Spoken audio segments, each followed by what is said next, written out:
Right now, Republicans in the House are racing toward an expected vote later today on their massive spending and tax cut package. The full House is debating changes made to the president's self-described One Big Beautiful Bill by the Senate yesterday. Those changes, plus renewed concerns about its impact on the deficit, as well as cuts to Medicaid, food stamps, and rural hospitals, again have this mega bill on shaky ground.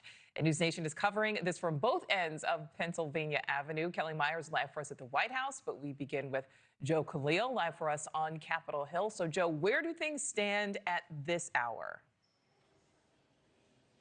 So we know right now there are still dozens of Republicans in the House, Nichole, who have expressed concern about the bill. We know there's a small handful that have committed to voting no against their own party's bill and President Trump's signature legislation. So Speaker of the House Mike Johnson right now and his leadership team, they are scrambling behind the scenes to try to get those no's to yeses. They've been there before, but there are some unique challenges this time around. We know that there were several House conservatives worried about this bill and that it might add to the national debt and deficit. The Senate version actually adds more, according to the Congressional Budget Office, to the debt and deficit. Then you had this group of moderates in the House who were concerned about Medicaid cuts. Well, the Senate version also actually deepened those cuts, too. So now you've got two sides of the conservative spectrum here in the House that are worried that the Senate version is a worse bill than what they sent over. We talked to Steve Scaliz, the House Majority Leader, about this specifically. Listen to the answer that he gave us. A lot of your members don't like the changes the Senate made.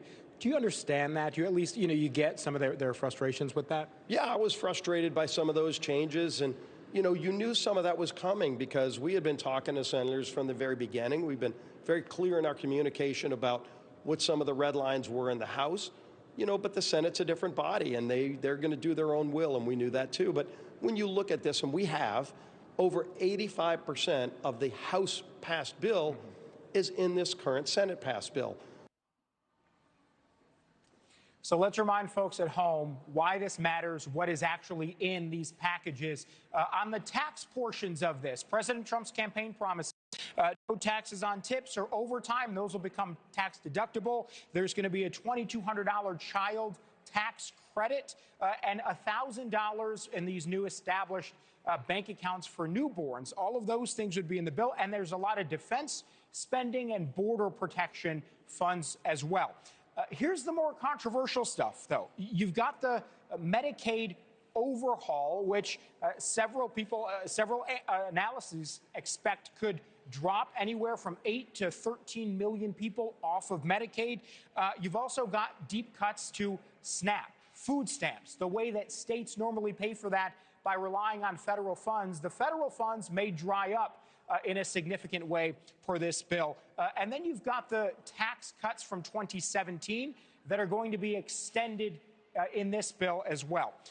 People are concerned when it comes to the Medicaid provisions that if, in fact, you have millions of people that become ineligible, that could risk rural hospitals closing. That has been a major concern from the beginning from Republicans and from Democrats as well. And Hakeem Jeffries, the Democratic leader, has really tried to emphasize that point, Nichole. Thank you for watching. Subscribe below and download our NewsNation app right now on your phone, and you will get fact-based, unbiased news for all Americans.